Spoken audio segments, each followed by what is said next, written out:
ठीक है सर, आप स्टार्ट कर दीजिए। ओके ओके ठीक, thank you. Very good afternoon to everyone.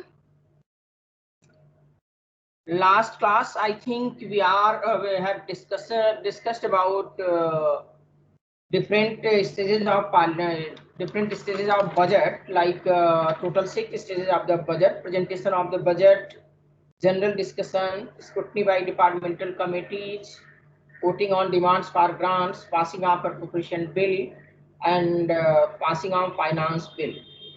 Okay, total 6 stages के थ्रू, लेजिस्लेटिव प्रोसेस के थ्रू जो है बजट किस प्रकार लेजिस्लेटिव के द्वारा पास किया जाता है, इसका डिटेल हम लोग देखने का प्रयास किए।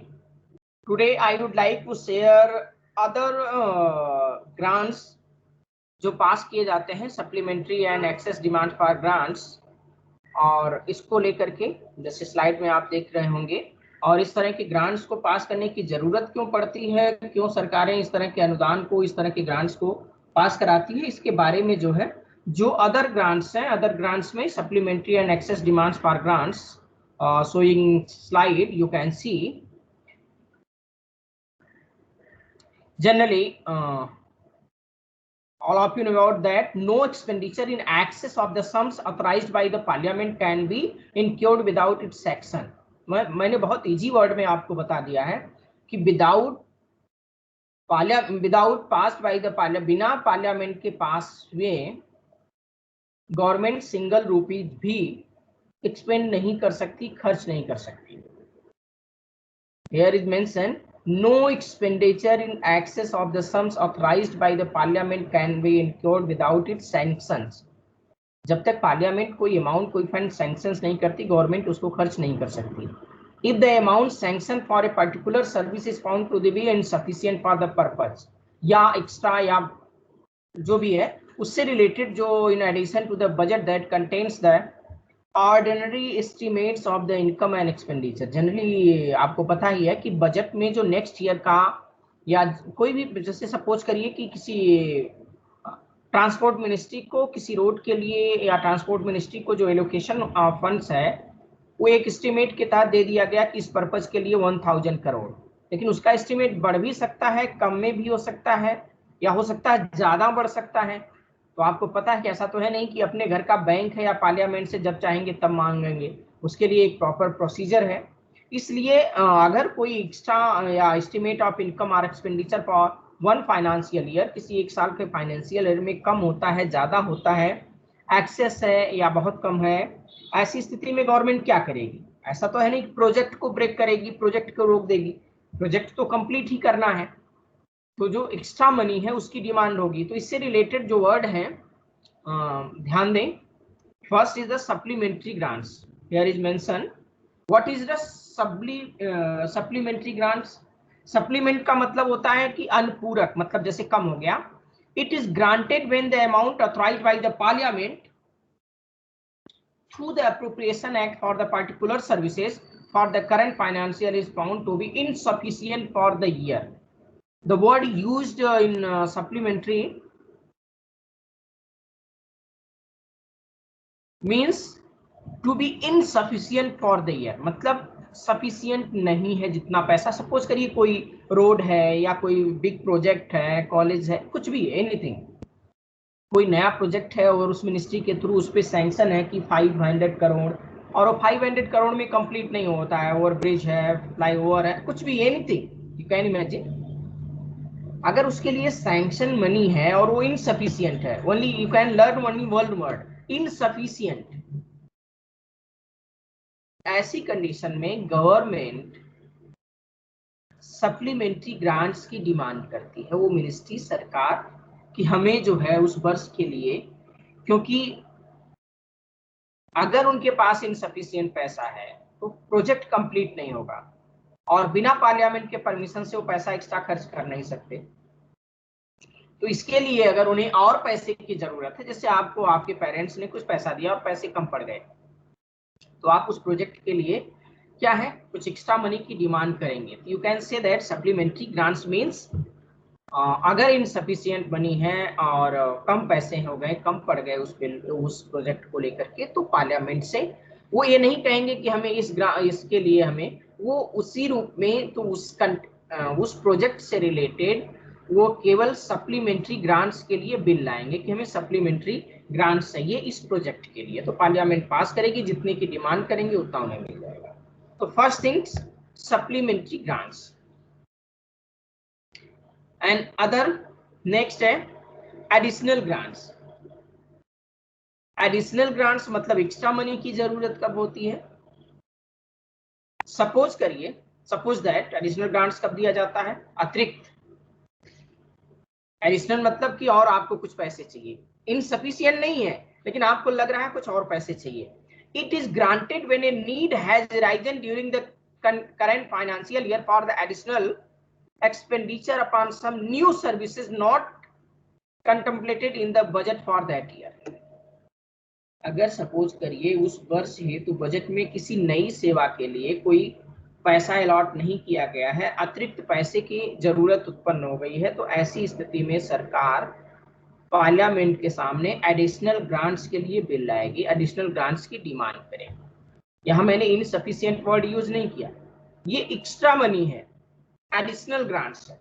तो first supplementary grants, second additional grants and third excess grant. What is the excess? यहां लिखा हुआ है, आप पढ़ सकते हैं, जो है स्लाइड में भी उसी के बारे में दिया गया है। एक्सेस ग्रांट्स मतलब अधिक अनुदान। क्यों एक्सेस पैसा चाहिए, क्या जरूरत पड़ गई सरकार को? It is granted when a need, sorry, excess grant means it is granted when money has been spent on any service during a financial year in excess of the amounts granted for that service is the budget for that year। इसका मतलब ये हुआ, इस प्रकार की demands, इस प्रकार की ग्रांट्स की मांग तब की जाती है जब ऑलरेडी किसी प्रोजेक्ट में जितना पैसा मिला था उससे ज्यादा पैसा खर्च हो चुका है। मतलब ऑलरेडी उन्होंने स्पेंड कर दिया, खर्चा कर दिया। एक होता इनसफिशिएंट, दूसरा था एडिशनल, तीसरा था एक्सेस। और एक्सेस तब जब आप ऑलरेडी खर्चा कर चुके हैं। और एक कैसे पास होता है? Budget for that year it is voted by the Lok Sabha, मतदान के थ्रू पास होता है। आफ्टर द फाइनेंशियल ईयर बीतने के बाद। जैसे आपको कोई प्रोजेक्ट दिया जाए, आप गए और उस प्रोजेक्ट में आपने ज्यादा एक्सेस खर्च कर दिया, तो जब एक्सेस आपने खर्च कर दिया तो आपको एक्सेस ग्रांट की जरूरत होगी। लेकिन एक्सेस ग्रांट उस फाइनेंशियल ईयर में नहीं, फाइनेंशियल ईयर खत्म होने के बाद पार्लियामेंट उस एक्सेस ग्रांट्स को अब मतदान के थ्रू, वोटिंग के थ्रू पास करती है। Before the demand for access grants are submitted to the Lok Sabha for voting, they must be approved by the Public Account Committee of Parliament। Next condition regarding access grants, लोक सभा में present करने के पहले, voting के पहले, अगर किसी मिनिस्ट्रीज ने एक्सेस ग्रांट की डिमांड की है तो एक्सेस ग्रांट्स पहले भेजा जाएगा। They must be approved by the public account committee. Hindi में बोलते हैं लोक लेखा समिति। सभी लोगों को पता है about standing committee, parliamentary, financial, public account committee, financial committee. तो कोई भी एक्सेस ग्रांट्स तभी अप्रूव्ड होता है, तभी पार्लियामेंट में लाया जाता है जब public account committee has been approved, जब उसको ऑलरेडी अप्रूव कर दे तब वो हाउस के सामने प्रेजेंट किया जाता है। तो अभी तक मैंने आपको क्या क्या बताया अदर ग्रांट्स में? Supplementary grants, additional grants, excess grants, and next word is used vote of credit। What is the vote of credit? It is granted for a meeting, it is granted for a meeting and unexpected demands upon the resources of India when a account of the magnitude or indefinite characters of the services। मतलब the demand cannot be stated with the details ordinarily given a budget, Hence, it is like a blank check given to the executive by the Lok Sabha. इसका मतलब ये होता है, means जब किसी service या किसी स्पेशली प्रोजेक्ट के लिए इमरजेंसी में एकाएक और तुरंत मनी या फंड की आवश्यकता पड़ जाती है, तो इस प्रकार के डिमांड्स रखे जाते हैं। सपोज करिए किसी सर्विस के लिए, जैसे कोरोना ही हो गया, या किसी अदर इश्यूज के लिए, किसी अदर प्रोजेक्ट के लिए एकाएक अनएक्सपेक्टेड डिमांड, आकस्मिक रूप से जरूरत पड़ जाए, तो तुरंत सहायता, तुरंत मनी फंड की जरूरत हो, तो इस प्रकार के ग्रांट्स की डिमांड रखी जाती है। और ये एक तरीके से क्या है, इसको क्या कहा जाता है, it is a like a blank cheque, it is a like a blank cheque to the given to the executive by the Lok Sabha. मतलब सरकार को इमरजेंसी के लिए कुछ पैसे, वो कितने पैसे हैं, क्या है, ये एक तरीके से like a it is like a blank check.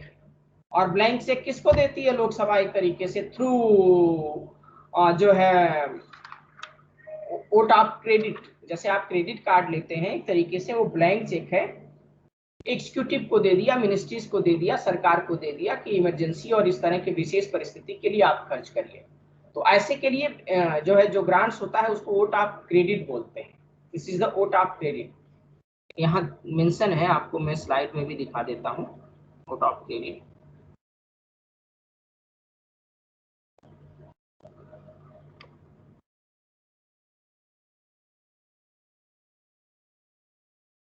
आप स्लाइड में देख सकते हैं, credit and exceptional grants on account of some national emergency.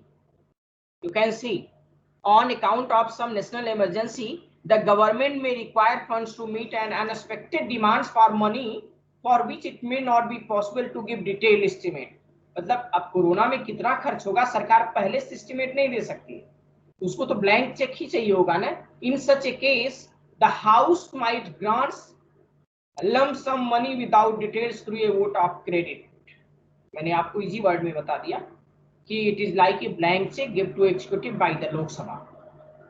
And exceptional grants is made for a particular and special purpose which does not form part of the ordinary expenditure of the financial year. सामान्य खर्च नहीं होता है, इन ऊपर लिखा हुआ है on account of some national emergency, तो इस बात को समझेंगे। In the case the house में separately grants funds for the special purpose, however no such demand have so far been presented to the parliament. This is the vote of credit. Okay, and other grants also like a exceptional grants. What is the exceptional grants? अपवादानुदान क्या exceptional grants होता है? It is granted for a special purpose and forms no part of the current service of any financial year, उसको कहते हैं कि exceptional grants. And last is token grants. Token grants सांकेतिक अनुदान, ये क्या होता है? It is a granted when funds to the meet the purpose the proposed expenditure on a new services can be made available by the reappropriation. ये इसका मतलब ये होता है, टोकन ग्रांट्स की डिमांड तब की जाती है जब पहले से प्रपोज्ड किसी service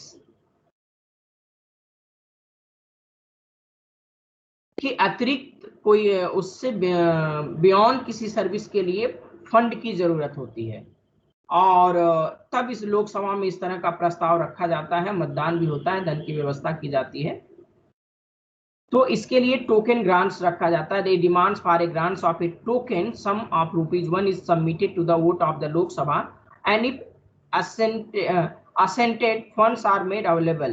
Reappropriation involve transfer of funds from one head to another. It does not involve any additional expenditure. Supplementary, additional, access, exceptional, and vote of credit are regulated by the some procedures which is applicable in the case of regular budget.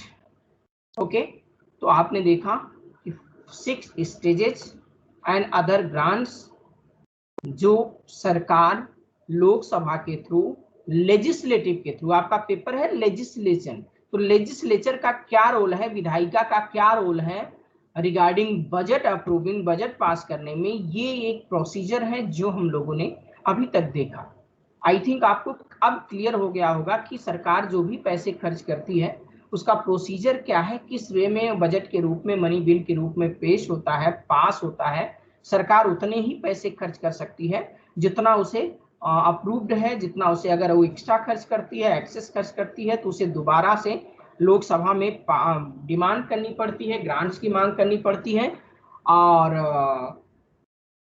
अच्छा, suppose करिए कि किसी ministry ने या सरकार ने access खर्चा कर दिया और उसे एक्सेस मनी चाहिए या सप्लीमेंट्री मनी चाहिए और हाउस उसके लिए एग्री नहीं है, तो क्या प्रोजेक्ट रुक जाएगा? या जब भी सरकार डिमांड करेगी कि हमें एक्सेस चाहिए, हमें सप्लीमेंट्री चाहिए, हमें एडवांस चाहिए, तो इस तरह की ग्रांट्स पास भी हो जाते हैं। और पास क्यों हो जाते हैं? क्योंकि सरकार उसी की होती है जिसका लोकसभा में मेजॉरिटी होती है। तो सरकार, जैसे ठीक है, आप फैमिली में, जैसे आप फैमिली में डोमिनेट पोजीशन पे हैं, ठीक है, आपने कैशियर किसी को बना दिया, या जो है बहुत सारे इंस्टीट्यूशन में जो अकाउंट सेक्शन होता है वो अलग होता है, लेकिन अकाउंट सेक्शन वैसे ही काम करता है जैसा प्रिंसिपल या उस कॉलेज या उस इंस्टीट्यूशन के हेड चाहते हैं।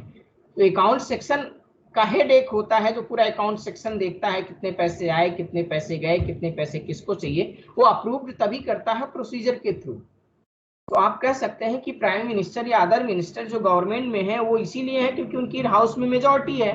तो हाउस उनके खर्च को कैसे रोकेगा या नहीं रोकेगा? रोकेगा तो फिर उन्हीं की सरकार काम कैसे करेगी, और सरकार काम नहीं करेगी तो दोबारा चुन के कैसे आएंगे? इसलिए जनरली क्या होता है कि जो भी इस तरह की ग्रांट्स डिमांड होती है सरकार के द्वारा, उसको हाउस रोकता नहीं, उसको पास ही कर देता। इसी से रिलेटेड और है बजट से फंड्स। अभी आपको मैंने बताया specially three types of the funds. Consolidated fund of India under article 266, public account of India article 266, contingency fund of India article 267। Three types of the fund. सरकार के जो राजकोष है, जिसको आप कह सकते हैं कि सरकार की जो निधि है, सरकार का जो फंड है, वो 3 प्रकार के सरकार के पास फंड है। कंसोलिडेटेड फंड, हिंदी में बोलते हैं संचित निधि। दूसरा है पब्लिक अकाउंट ऑफ इंडिया, लोक लेखा। थर्ड है contingency fund of India, means आकस्मिक या इस तरह की निधि, आकस्मिकता निधि। Article 266 and 267। What is consolidated fund? संचित निधि क्या है? जो भी बजट में पैसे निकाले जाते हैं वो संचित निधि से निकाले जाते हैं और कंसोलिडेटेड फंड से ही ड्रॉ ऑन किए जाते हैं। और कंसोलिडेटेड फंड में से पैसा निकालने या फंड एलोकेशन का तरीका जो है मनी बिल के रूप में वैसे ही है। मैं इसको थोड़ा सा डिटेल बता देता हूं आपको। It is A consolidated fund of India, Bharat की संचित निधि। इसमें पैसे क्या कहां से आते हैं जिसको आप संचित निधि में रखते हैं? It is a fund to which all receipt and credited on all payment are debited. कैसा फंड है ये? It is a fund to which all receipt, मतलब सरकार के पास जो भी receipt and credited and all payments are debited, वो कंसोलिडेटेड फंड से होता है। In other words you can say that all revenues received by the government of India, जो भी रेवेन्यू कलेक्ट होगा वो कहाँ आएगा? कंसोलिडेटेड फंड में। किसी भी फाइनेंस प्राइम मिनिस्टर की जेब में नहीं जाता। all revenues received by the government of India. Second, all loan raised by the government by the issue of treasury bills, loan are based on means of advance. जो भी राजकोष, विधेयक, ऋण ये सब होंगे वो सभी। And all money received by the government in repayment of loan forms of the consolidated fund of India. इस तरह के जो भी पैसे आते हैं वो सब कंसोलिडेटेड फंड में आते हैं। ऑल टाइप्स ऑफ द, जो भी इस तरह का रिसिप्ट है जो कलेक्शन है। All the legally authorised payment on behalf of the government of India are made out of this fund. No money out of this fund can be appropriated, issued or drawn except in according with the parliamentary law. यहाँ लिखा भी गया है कि बिना parliamentary law के, बिना procedure के यहाँ से पैसे खर्च नहीं किए जा सकते हैं, निकाले नहीं जा सकते। ठीक है, this is the consolidated fund of India. And second, public account of India, लोक लेखा निधि। क्या है लोक लेखा निधि? इसमें पैसे कहां से आते हैं? ऑल अदर पब्लिक मनी, ऊपर आपने देख लिया, all revenues, all loans, all money received by the government और थ्रू रीपेमेंट, ये सारे कंसोलिडेटेड फंड में आएंगे। उससे बियॉन्ड, इससे अलग, all other public money like है अदर देन दोज, मतलब जो आपने कंसोलिडेटेड फंड में देखा, which are credited to the consolidated fund of India received by or on behalf of the government of India shall be credited to the public account of India। ऊपर के जो भी fund collection के types हैं वो renew, receipt, repayment and loan, उसको छोड़ करके जो भी पैसे आते हैं सरकार के पास वो कहाँ जाते हैं? पब्लिक अकाउंट फंड में, भारत के लोक लेखा निधि में या कोष में। Account of India, public account of India, this includes provident fund का, कैसे कौन कौन से पैसे होते हैं? This includes provident fund, deposits, judicial deposits, saving bank deposit, departmental deposit, remittance and so on. ये सब जिस तरह के जो भी पैसे आते हैं वो सब पब्लिक अकाउंट में जाते हैं। This account is operated by executive action. इसका मतलब ये हुआ कि यह जो है, this account is operated by the executive action. कार्यपालिका के कार्यों के लिए सरकार अपने कार्यों के लिए बिना संसदीय नियोजन के, मतलब कोई जरूरी नहीं कि इसमें बिल प्रस्ताव लाया जाए, that is the payment from this account can be made without parliamentary appropriation. मतलब इस निधि में जो पैसा है उसको सरकार खर्च कर सकती है थ्रू प्रोसीजर, ऐसा नहीं कि अपने पॉकेट मनी समझ करके, थ्रू प्रोसीजर। इसके लिए जो जैसे कंसोलिडेटेड फंड के लिए बजट अप्रोप्रिएशन बिल और पास वोटिंग, ये सब इस तरह की जरूरत नहीं पड़ती है। Such payment are mostly in the nature of banking transaction, एक तरीके से बैंक के आदान प्रदान जैसा है, जितना लेगी सरकार जितना आएगा फिर उसको रखेगी। Means public account of India, ये fund indirectly you can say that ये एग्जीक्यूटिव के हाथ में होती है, सरकार के हाथ में होती है। और इसमें जैसे आपने देखा होगा कि न्याय जुडिशरी ने किसी के ऊपर 5 लाख का फाइन कर दिया, या जुडिशरी ने किसी की प्रॉपर्टी को, तो जितनी इस तरह की प्रॉपर्टी आएंगी, चाहे यूएन पब्लिक प्रोविडेंट फंड में जो पैसे आ रहे हैं, इस तरह के सारे फंड आते हैं पब्लिक अकाउंट में। ये सरकार के एक तरीके से इनडायरेक्टली सरकार के नियंत्रण में होता है। And third is the contingency fund of India, आकस्मिकता निधि। कंटीजेंसी फंड क्या है? The constitution authorise the parliament to establish a contingency fund of India. संविधान संसद को भारत की आकस्मिक निधि गठन करने की पूरी परमिशन और पावर देती है। Into which amount determined by law और paid from time to time. इस कंटेक्स्ट में अगर आप देखेंगे, समय समय पर इसके नियम कानून के द्वारा, ऐसा नहीं है कि जो है जब आपके, मतलब मैंने एक वर्ड यूज किया कि नॉट लाइक पॉकेट, आपका जेब नहीं है, पॉकेट नहीं है कि जब चाहे तब, लेकिन गवर्नमेंट के पास ये पावर रहता है कि यहाँ से पैसे वो निकाल सकती है थ्रू प्रोसीजर। तो by law paid from the time to time, accordingly the parliament enacted the Contingency Fund of India Act in 1950. This fund is placed at the disposal of the president and he can make advance out of it to meet unforeseen expenditure pending in authorization by the parliament. The fund is held by the finance secretary on behalf of president, like the public account of India. It is also operated by executive action. Simple सा इसका मतलब ये है कि आकस्मिक निधि indirectly राष्ट्रपति के नाम पे, प्रेसिडेंट के नाम पे, प्राइम मिनिस्टर ही करते हैं। और कोई आप कह सकते हैं कोई एकाएक इमरजेंसी पड़ जाए और सरकार को खर्च करना हो तो सरकार यहाँ से पैसे खर्च कर सकती है। तो ये भी सरकार की, ये भी कोष, ये फंड सरकार के अधीन होता है। लेकिन ऐसा नहीं कि सर जैसे ही कंटीजेंसी फंड से सरकार पैसे खर्च करेगी, जो नेक्स्ट फाइनेंशियल होगा, नेक्स्ट बजट में होगा, सपोज करिए कि कंटीजेंसी फंड से गवर्नमेंट ने 5000 करोड़ रुपीज विड्रा किया और खर्च किया, तो अगले बजट में सरकार को इतना पैसा कंटीजेंसी फंड में डालना होगा। मीन्स वो as a loan, as a जैसे बैंकिंग नहीं होता है देना और लेना, तो पार्लियामेंट ठीक है, एग्जीक्यूटिव का पावर है कि वो खर्च कर सकते हैं इमरजेंसी कंडीशंस में, लेकिन जितना पैसा खर्च करेंगे ऐसा नहीं कि ऐसे तो खत्म हो जाएगा जो भी फंड होगा। इसलिए जो पैसा खर्च करती है सरकार कॉन्टीजेंसी फंड से, उतना पैसा उसमें बाद में डिपॉजिट सबमिट भी करा डिपॉजिट कराती है। तो 3 types of the fund: consolidated fund, public account of India and contingency fund of India. Okay, at last, besides the budget of union territories and state under president rule are also presented to the Lok Sabha. Suppose करिए किसी राज्य में president rule लगा है या जो union territory है, इन सब का बजट भी लोकसभा में ही पेश होगा। जैसे सपोज दैट कि दिल्ली में प्रेसिडेंट रूल लग जाए अभी, तो दिल्ली का जो बजट होगा वो लोकसभा में पेश होगा। The procedure in regards to the budget of the union governments is followed in such cases with such variation or modification such as the speaker may make.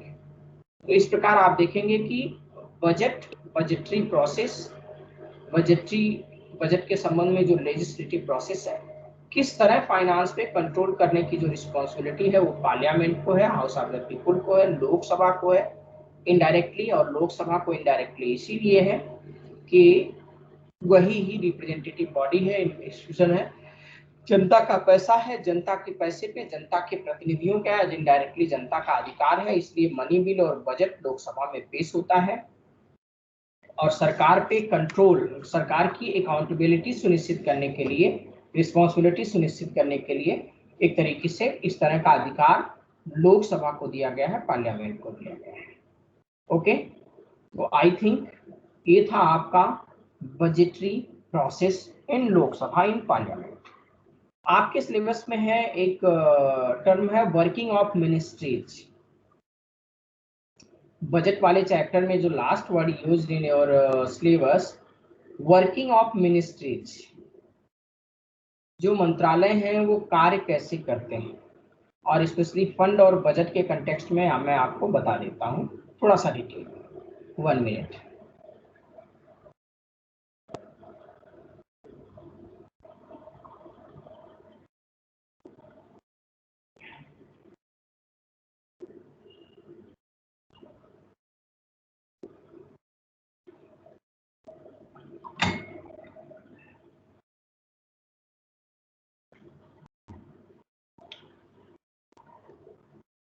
I already mention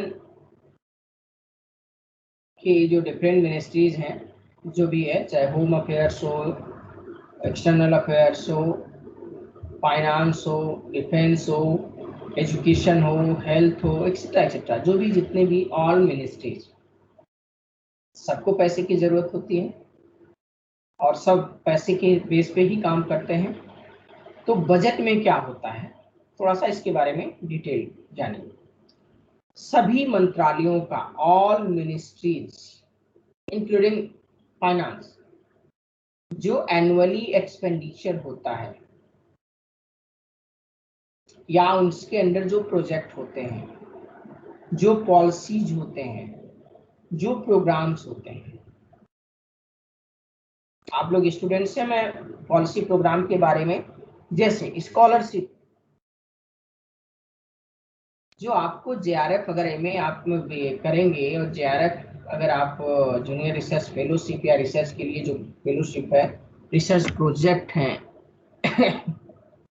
या government colleges में कम पैसे fees पे teachers की salary है, तो ऐसा नहीं कि जो सैलरी आती है, आपको मैं बता दूं पॉलिसी प्रोग्राम और इंस्टीट्यूशंस, इसमें थोड़ा सा जान लीजिए। जब बजट एलोकेट होगा तो ऐसा नहीं कि दिल्ली यूनिवर्सिटी के लिए जो है बजट में होगा कि इतना पैसा सैलरी में जाएगा, इतना पैसा बिल्डिंग्स में जाएगा, नहीं।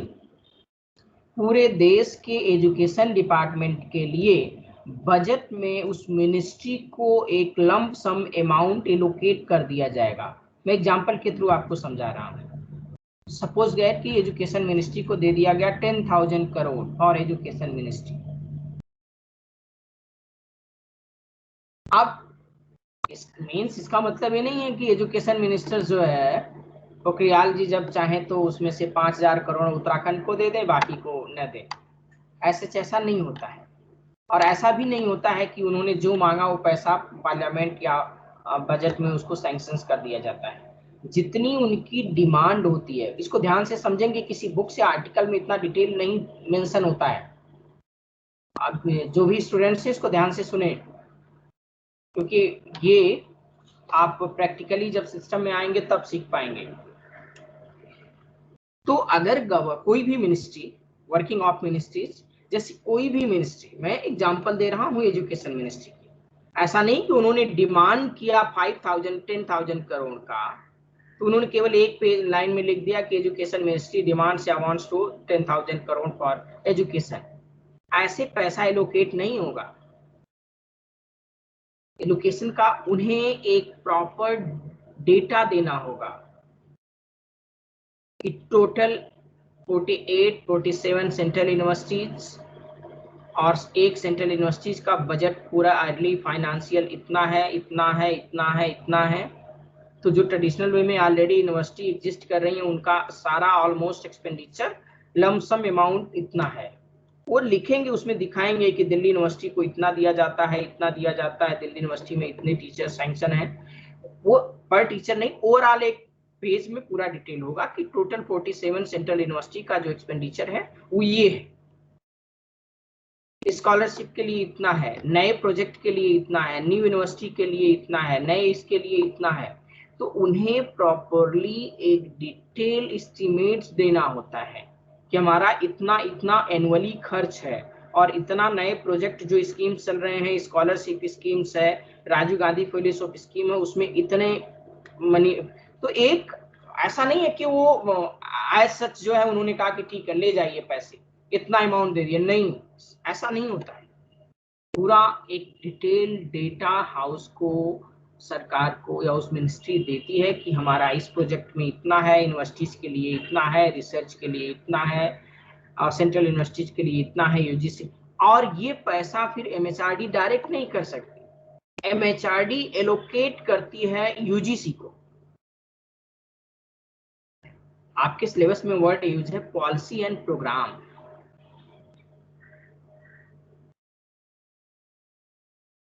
लॉ, विधि, पॉलिसी, प्रोग्राम। अब स्कॉलरशिप स्कीम चलाया गया, राजीव गांधी फेलोशिप स्कीम चलाया गया, या इस तरह जो भी बहुत सारे पॉलिसी आप देखेंगे, जो दिल्ली यूनिवर्सिटी में कुछ है, कुछ अदर यूनिवर्सिटीज में नहीं है, कुछ पॉलिसी कुछ प्रोग्राम यहाँ चल रहे हैं, अदर यूनिवर्सिटीज में नहीं चल रहे हैं, अदर यूनिवर्सिटी में चल रहे हैं, यहाँ नहीं चल रहे हैं।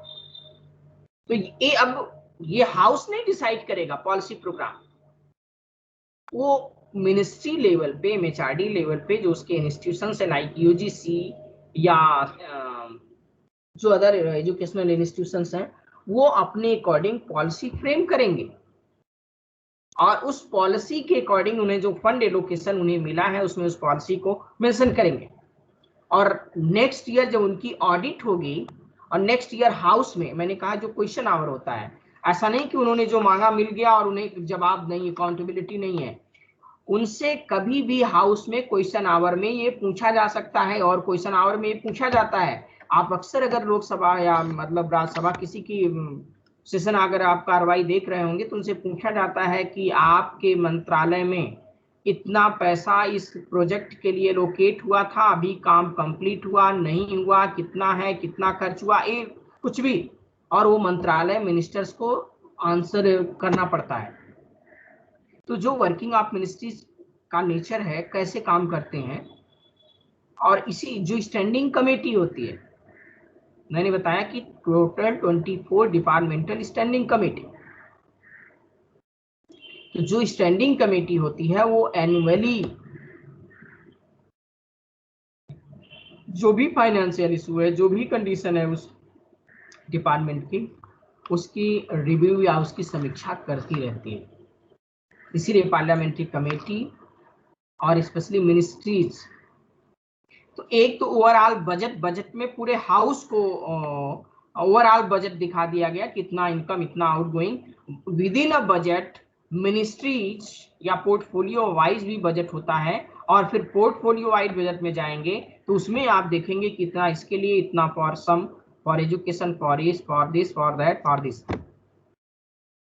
और ये ऑडिटेबल ऑडिट होता है, इसका सीएजी ऑडिट करती है, पूरा रिकॉर्ड होता है, और कभी भी उस मिनिस्ट्री से, उस डिपार्टमेंट से पूछा जा सकता है हाउस में। अगर वो गलत जानकारी देते हैं, गलत पैसा खर्च करते हैं, तो ये एक तरीके से हाउस के प्रिविलेज, उसका वायलेशन माना जाएगा, संसदीय विशेषाधिकार का, जो पार्लियामेंट्री स्पेशल प्रिविलेज है, उसका वायलेशन माना जाएगा और उनके ऊपर एक्शन लिया जाएगा। इसीलिए आप देखते होंगे क्वेश्चन आवर में जब मिनिस्टर आंसर देते हैं तो कुछ ना कुछ देख करके उनके पास आंसर पहले से रेडी होता है कि हाँ इतने पैसे मिले थे, इतने पैसे खर्च हुए, अभी इतना प्रोजेक्ट का काम बाकी है और हम इस डेट तक पूरा करा देंगे। वो गलत जानकारी नहीं देते हैं, गलत बात नहीं बोलते हैं, क्योंकि सब कुछ ऑन रिकॉर्डेड होता है और सब कुछ हाउस को पहले पता होता है कि इतना पैसा इनको दिया गया है। तो वर्किंग ऑफ जो मिनिस्ट्रीज का नेचर है, इवन मैं आपको और थोड़ा सा डिटेल बता दूं, किसी भी ऑफिस में, किसी भी मिनिस्ट्री में आप अक्सर पेपर पढ़ते होंगे कि चीफ मिनिस्टर के आवास पर या चीफ मिनिस्टर से मिलने या चीफ मिनिस्टर ऑफिस में लोग जो है एक महीने में 1 लाख रुपए की चाय पी गए या पूरे साल में 1 करोड़ की चाय पी गए। तो आप ये न्यूज क्यों पढ़ते हैं या इस तरह की बातें न्यूज में क्यों आती हैं? प्राइम मिनिस्टर हो, चीफ मिनिस्टर हो, मिनिस्टर्स हो, उनका जो भी एक्सपेंडिचर है, इवन इंक्लूडिंग चाय, इंक्लूडिंग स्नैक्स, अगर वो गवर्नमेंट के एक्सपेंडिचर में शो कर रहे हैं तो उसका बिलिंग होगा और वो बिल ऐड होगा सर्विसेज में और फाइनली वो बजट में रखा जाएगा। ठीक है, हम बजट में नहीं पूछेंगे कितने की चाय पिए, लेकिन वो सारी चीजें ऑन रिकॉर्ड होंगी, कितनी मीटिंग्स हुई। इसीलिए आप गवर्नमेंट ऑफिस में जाएंगे तो कोई भी मीटिंग्स होती है उसका मिनट्स ऑन रिकॉर्ड होता है, कितने लोग थे सबका साइन होता है, क्या स्नैक्स आया, क्या चाय आई, क्या आया, कितना खर्च हुआ, उसका बिल लगता है, उन्हें ऑब्वियसली रिकॉर्डेड होता है और वो सब बजट का पार्ट होता है। नहीं तो जो हेड ऑफ द इंस्टीट्यूशन है वो तो कितना भी पैसा खर्च करें। अब फाइनेंस मिनिस्टर ही फाइनेंस वित्त मंत्री है तो उन्हें जितना चाहे उतना पैसा खर्च करें क्योंकि वही वित्त मंत्री है, वही है कि तो बट ऐसा नहीं है। और एक क्यों है? रूल ऑफ लॉ, ठीक है, कानून विधि का शासन है और पैसे पे तो स्पेशली विधि के अकॉर्डिंग, लॉ के अकॉर्डिंग ही कोई व्यक्ति, और एक्सपेंडिचर ही नहीं, उनकी रिस्पॉन्सिबिलिटी है। अगर आपको घर से पैसा मिल गया, कोई जवाब दे, घर में आपको जवाब न देना हो, सपोज करिए आपने पैसा लिया कि हम शॉपिंग के लिए जा रहे हैं और आप मूवी चले गए, आपने बुक्स खरीद लिया, अच्छा काम कर लिया, शॉपिंग में बुक्स ले लिया और आपको घर पे जवाब नहीं देना है, तो आप शॉपिंग के लिए जो पैसा मिला था आप अच्छी जगह भी यूज कर सकते हैं और मिस यूज भी कर सकते हैं। लेकिन अगर आपकी रिस्पॉन्सिबिलिटी होगी घर जाके आपको जवाब देना है कि आपको जिस प्रोजेक्ट के लिए, जिस काम के लिए पैसे दिए गए थे, क्या आपने वो पैसा वहीं खर्च किया, तो आप वहीं खर्च करेंगे। हाँ, उसमें थोड़ा बहुत आप करप्शन कर सकते हैं कि आपको 100 रुपीज मिला था बुक्स के लिए, आप 80 का बुक्स खरीद लिए, सस्ते में खरीद लिए या कहीं से सेकंड हैंड ले लिए, हाँ, लेकिन आप बुक्स लेकर के ही जाएंगे। सेम लाइक दैट, तो हाउस को बजट, जो बजटरी प्रोसेस है उस पर जो कंट्रोल है वो house of the people, Lok Sabha का है। और मिनिस्ट्रीज का जो भी फंक्शनरीज, जैसे हेल्थ मिनिस्ट्री है, अब अगले बजट में या इस बजट में कोरोना के वजह से हेल्थ मिनिस्ट्री ज्यादा पैसे की डिमांड करेगी। जो भी हेल्थ से रिलेटेड प्रोजेक्ट होंगे वो हेल्थ मिनिस्ट्री के थ्रू जाएंगे। ऐसा नहीं प्राइम मिनिस्टर कहेंगे नहीं हेल्थ मिनिस्ट्री का सारा पैसा हमें दे दो, कोरोना हमें देखना है होम मिनिस्टर, और हमें पैसे एलोकेट कर दो, ऐसा नहीं। जो फंड जाएगा, जो इंक्रीज होगा, जो भी एक्सपेंडिचर बढ़ाया जाएगा वो हेल्थ मिनिस्टर या हेल्थ मिनिस्ट्री के थ्रू ही जाएगा और उनका एलोकेशन इंक्रीज कर दिया, उनका फंड इंक्रीज कर दिया जाएगा। तो वर्किंग ऑफ मिनिस्ट्रीज का जो नेचर है, आप अगर सिस्टम में कभी जाएंगे तो देखेंगे कि सब कुछ ऑन रिकॉर्डेड इसीलिए होता है कि सब कुछ बजट में उस मिनिस्ट्रीज को, उस सरकार को रखना पड़ता है। हाउस को के प्रति अकाउंटेबिलिटी उनकी होती है, उन्हें जवाब देना पड़ता है, रिस्पॉन्सिबिलिटी होती है। और इसलिए सिंगल रुपीज का भी हिसाब होता है, 1 रुपए का भी हिसाब होता है और वो बजट का पार्ट होता है, चाहे मिनिस्ट्रीज के एक्सपेंडिचर हो, गवर्नमेंट के एक्सपेंडिचर हो, कैसे भी। ठीक है, तो I think this unit, this chapter has been over completed. If you have any query, any doubt, please you can ask me. Last 10 minutes जो time दिया जाएगा. Right now I want to start last unit, unit 5. If all of you agree, so I want to start last unit, unit 5th, unit 5. और unit 5 क्या है?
Okay, okay.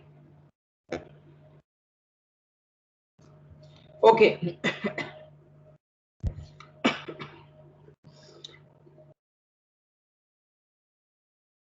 Slide is showing or not? Please answer me.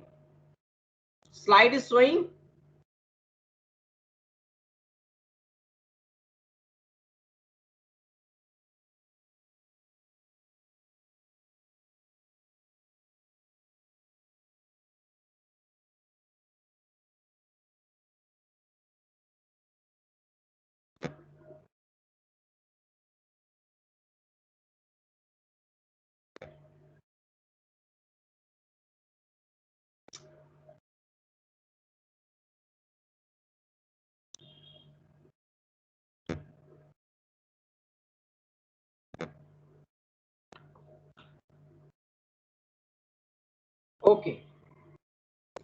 Unit 5, sorry for that. Unit 5, last chapter, support in media monitoring and communication. Basically, this unit based on media and communication. In this unit, types of media and their significance for legislatures. Media के प्रकार कितने हैं और उसका क्या महत्व है विधायी प्रक्रिया में. Basis of communication in print and electronic media, क्या आधार है कम्युनिकेशन का प्रिंट और इलेक्ट्रॉनिक मीडिया का. तो अभी तक हम लोगों ने first 4 unit basically based on legislative process, legislative procedure, but fifth unit specially based on media, the role of media, types of media and significance of the media specially in the context of legislature, इन सब के बारे में हम लोग बात करेंगे. Media की बात की जाए तो बेसिक बातें बताएंगे. कल इसका डिटेल स्लाइड में शेयर करूंगा और ये चैप्टर कंप्लीट करूंगा. स्पेशली लेजिस्लेटिव प्रोसेस में मीडिया को क्यों इंपॉर्टेंस दिया गया है. First things, media is the fourth pillar of democracy. जैसे आपने देखा 3 organs of the government, legislative, executive and judiciary. Legislative organs को हम लोग पढ़ रहे थे. सेम लाइक दैट जो चौथा ऑर्गन्स या पिलर, तो media, press is the fourth pillar of democracy, चौथा स्तंभ है. Why not I but also you and others, media को आज की डेट में कितना इंपॉर्टेंस दिया जा रहा है. All of you know about that the role of media in democracy, not only in democracy but also in the legislative process, legislative procedure. तो स्पेशली लेजिस्लेटिव प्रोसीजर के कंटेक्स्ट में ही ये चैप्टर 5th यूनिट हमें पढ़ना है. तो कुछ basic बातें मैं आपको बता देता हूं. जैसे first things, media is the fourth pillar of democracy. Second point, under article 19(1)A, freedom of speech and expression, वाक और अभिव्यक्ति की स्वतंत्रता. Freedom of speech and expression में मीडिया इंक्लूडिंग मतलब प्रेस की स्वतंत्रता भी, मीडिया का फ्रीडम भी mention under article 19(1)A. 19(1)A is a fundamental rights. तो freedom of speech and expression means media की इंडिपेंडेंसी, मीडिया की स्वतंत्रता, फ्री मीडिया, प्रेस की स्वतंत्रता एक मौलिक अधिकार के रूप में, फंडामेंटल राइट्स के रूप में mention chapter number 3 under article 19(1)A. अगर आपसे पूछा जाए what is the main basic features of democracy, तो आप क्या बताएंगे. अगर आप चैट बॉक्स में आपको आंसर देना हो तो आप क्या बताएंगे. What is the basic features, what is the key features of the democracy. ठीक है, आप आंसर दीजिएगा. जैसे चाइना में डेमोक्रेसी नहीं है, क्यों. इंडिया में डेमोक्रेसी है या डेवलप्ड कंट्रीज में डेमोक्रेसी है. और आज स्पेशली अभी के गवर्नमेंट के टाइम पे मीडिया पे भी आरोप लग रहे हैं, आप भी लगा रहे हैं, इवन बहुत सारे लोग लगा रहे हैं कि मीडिया जो है बायस्ड हो गई है. और मीडिया बायस्ड हो रही है मतलब कि डेमोक्रेसी को खतरा है. जिस देश की मीडिया बायस्ड हो जाए, जिस देश की मीडिया इंडिपेंडेंटली फ्रीली काम नहीं करे, समझ लीजिए डेमोक्रेसी को थ्रेट है, डेमोक्रेसी क्राइसिस में है या डेमोक्रेसी ट्रांजिशन पीरियड में है. क्योंकि मीडिया ही वो माध्यम होती है. Media, what is the meaning of media. सबसे पहले आपको मीडिया का अर्थ बता देता हूं. What is the meaning of media. Indirectly media means medium, माध्यम. किसका माध्यम. गवर्नमेंट, और एक मीडियम है, माध्यम है peoples to government, government to people. सरकार और जनता के बीच, जनता और सरकार के बीच, जनता और जनता के बीच अपनी बात को, अपने एक्सप्रेशन को, अपने आइडियाज को, या सरकार बार बार क्यों मीडिया में ऐड देती है. गवर्नमेंट मीडिया के थ्रू ऐड देती है, लोगों को एडवर्टाइज करती है, लोगों को अवेयर करती है, स्कीम्स के बारे में एडवर्टाइज करती है, एक्सेट्रा। तो media is a medium, can say that media is a medium, इसका कम्युनिकेशन का, संचार का माध्यम है मीडिया। और कम्युनिकेशन किसके बीच? In between peoples and government, government and people, peoples and people, peoples and government agencies. तो मीडिया ही वो माध्यम है जो सरकार और जनता के बीच कम्युनिकेशन का काम करती है, संचार का काम करती है। अब इमेजिन करिए कि बीच में मीडिया, सरकार अपने अनुसार अगर उसे मॉनिटर करने लगे तो डेमोक्रेसी और डेमोक्रेटिक राइट्स कितने इफेक्ट होंगे। आज सबसे ज्यादा ये कंटेम्प्रेरी और डिस्कशन का इशू है कि रोल ऑफ द मीडिया पे बहुत सारी चर्चाएं हो रही हैं, और स्पेशली एक नया जो ट्रेंड है सोशल मीडिया। आप जानते होंगे, पहले तो इसमें पढ़ना भी है आपको, types of the media, generally 2 types of the media, print media और electronic media, but right now एक other types of the media, you can say that social media. और आज की डेट में सोशल मीडिया का बहुत ही इंपॉर्टेंट रोल हो गया है। क्या क्या रोल है? इंटरेक्टिव क्लास नहीं है, नहीं तो आपसे मैं पूछता। तो आज सोशल मीडिया के बारे में, सोशल मीडिया पे बहुत सारे फॉल्स न्यूज, बहुत सारे फेक न्यूज, गलत खबरें फैलाई जाती हैं, बहुत अच्छी न्यूज भी आती हैं, पॉजिटिव एंड निगेटिव रोल दोनों है। और जो मतदान, वोटिंग बिहेवियर को प्रभावित करने के लिए बहुत सारे वीडियो और बहुत सारे न्यूज जो है, फेक न्यूज जो है सोशल मीडिया पे चलाए जाते हैं। और सोशल मीडिया डेमोक्रेसी में इलेक्शन प्रोसेस को, इलेक्शन प्रोसीजर को, वोटिंग बिहेवियर को भी इन्फ्लुएंस कर रही है। बहुत सारे गलत फेक न्यूज चला करके लोग इलेक्शन कैंपेनिंग करने का प्रयास करते हैं। तो दोनों रोल है मीडिया का, स्पेशली सोशल मीडिया का। तो आपके सिलेबस में या बुक्स में जनरली सोशल मीडिया पे बहुत ज्यादा कंटेंट नहीं है, लेकिन अब आप आंसर में सोशल मीडिया के बारे में भी लिख सकते हैं। तो टाइप्स ऑफ मीडिया में कल हम लोग बात करेंगे, इलेक्ट्रॉनिक मीडिया, प्रिंट मीडिया, उसका क्या इंपॉर्टेंस है। अब आप बेसिक समझ गए होंगे। अब जैसे मैं एक छोटा सा एग्जांपल दे करके खत्म करूंगा।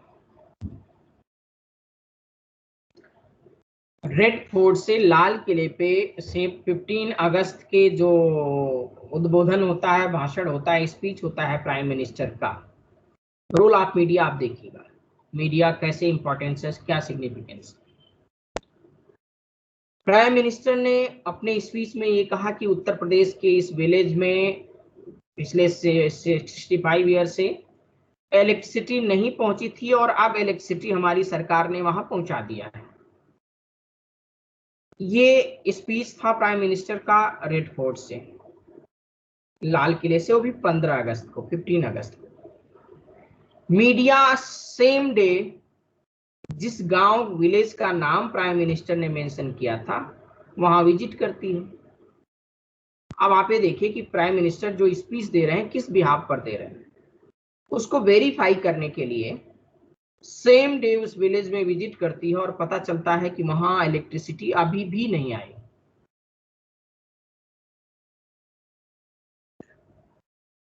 अब ऐसा क्यों हुआ? प्राइम मिनिस्टर तो विजिट करने गए नहीं कि वहां इलेक्ट्रिसिटी आई है कि नहीं आई है, क्यों बोले उस गांव को, क्यों मेंशन करें? ऑन रिकॉर्ड ऑफिसर्स ने, इलेक्ट्रिसिटी डिपार्टमेंट ने उस गांव में इलेक्ट्रिसिटी जाने के लिए पेपर मेंटेन कर दिया है। तो सरकार जो आंकड़े, डेटा मांगेगी, प्राइम मिनिस्टर डेटा मांगेंगे किससे? चीफ मिनिस्टर से, डिस्ट्रिक्ट मजिस्ट्रेट से। डिस्ट्रिक्ट मजिस्ट्रेट डेटा मांगेंगे उससे, अपने सबॉर्डिनेट से। सबॉर्डिनेट जो लिख करके देगा वही वो आगे फॉरवर्ड करेंगे। इवन डिस्ट्रिक्ट मजिस्ट्रेट भी विजिट नहीं करेंगे कि जो सरकार एश्योर कर रही है वो हुआ है कि नहीं। विजिट कौन करेगा, उसको एक्सप्लोर कौन करेगा? मीडिया के डेटा। जैसे अभी कोरोना के टाइम ले लीजिए, उत्तर प्रदेश गवर्नमेंट ने क्या कहा कि ऑक्सीजन, मेडिसिन या और भी गवर्नमेंट ने, हमारे पास कोई कमी नहीं है। आप तो वेरीफाई करने जाएंगे नहीं, किसका रोल आ जाता है? मीडिया का। मीडिया ने विजिट किया हॉस्पिटल्स में।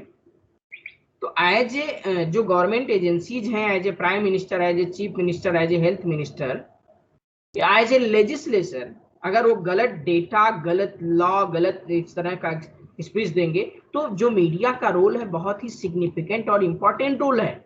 गलत सही को सरकार तक पहुंचाने का रोल है, चाहे इलेक्ट्रॉनिक मीडिया हो या प्रिंट मीडिया हो। ऐसा नहीं कि इंटेंशनली चीफ मिनिस्टर या प्राइम मिनिस्टर, हेल्थ मिनिस्टर झूठ बोलते हैं। उन्हें जो ऑफिसर ऑन रिकॉर्ड वो कहते हैं कि हमारे पास कमी नहीं है, और वही बात स्टेटमेंट दे रहे होते हैं मिनिस्टर्स, क्योंकि ऑफिसर्स ने उन्हें कागज पे यही लिख करके दिया कि हमारे पास कोई कमी नहीं है। वहां इलेक्ट्रिसिटी पहुंच, कागज में इलेक्ट्रिसिटी जा चुकी है। तो जो रोल है, इसीलिए सिलेबस में मेंशन है support in media monitoring and communication. The word use here monitoring, okay. और स्पेशली लेजिस्लेटिव के कंटेक्स्ट में, जैसे एक और एग्जांपल के साथ क्लास ओवर करूंगा। फॉर्म लॉ, 3 नए फॉर्म लॉ लाए गए सरकार के द्वारा। सरकार का इंटेंशन है और बहुत सारे एफर्ट भी लिए गए हैं कि फार्मर्स की जो इनकम है उसको डबल करेंगे।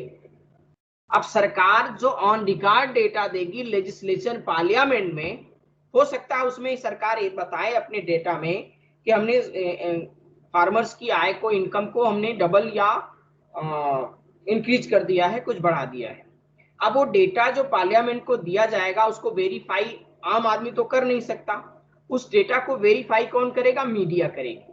और मीडिया पब्लिक में जाकर के लोगों को बताएगी या लोगों से पूछेगी, डाटा कलेक्ट करेगी थ्रू आरटीआई या जैसे भी, और फिर गवर्नमेंट से क्वेश्चन करेगी कि आप जो डेटा लेजिस्लेटिव पार्लियामेंट में रख रहे हैं उस डाटा में इस तरह की गलतियां हैं।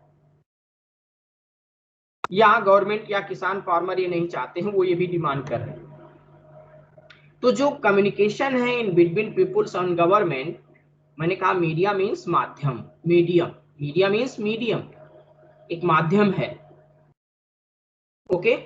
तो इस चैप्टर में नेक्स्ट क्लास में मैं इस चैप्टर को कंप्लीट करूंगा और एक बेसिक इंफॉर्मेशन जो मीडिया को लेकर के है, बेसिक कॉन्सेप्ट, वो मैंने आपको बताने का प्रयास किया है। आई थिंक आपको कुछ समझ में आया होगा। और ये चैप्टर और ये क्लास भी almost next section, next class में ओवर हो जाएगी। कोई डाउट, कोई क्वेरी हो तो आप नेक्स्ट क्लास में, या अभी मैं देखता हूँ अगर आप लोगों ने कुछ पूछा होगा तो मैं आंसर देता हूँ।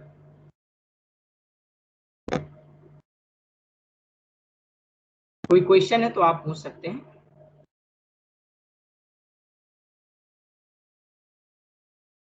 Okay Namdev, good.